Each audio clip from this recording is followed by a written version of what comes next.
السلام علیکم۔ ایک غلام تھا، ایک دن وہ کام پر نہ گیا تو اس کے مالک نے سوچا کہ مجھے اس کی تنخواہ میں کچھ اضافہ کر دینا چاہیے تاکہ وہ اور دل سے کام کرے اور آئندہ چھٹی نہ کرے۔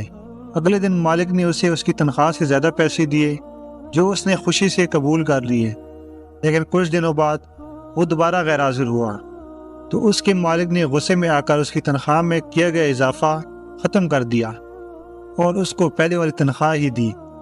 غلام نے اس بار بھی خاموشی اختیار کی تو مالک نے کہا، جب میں نے اضافہ کیا تو تم خاموش رہے، اور اب جب کمی کی تو پھر بھی خاموش ہو، آخر تم خاموش کیوں رہے؟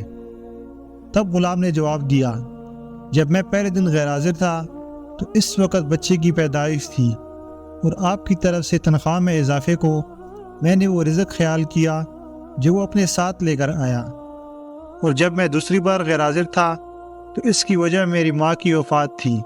آپ کی طرف سے تنخواہ میں کمی کو میں نے وہ رزق خیال کیا جو وہ اپنے ساتھ لے گئی، تو پھر اس رزق کی خاطر کیوں پریشان ہو جس کا ذمہ خود اللہ نے اٹھایا ہے؟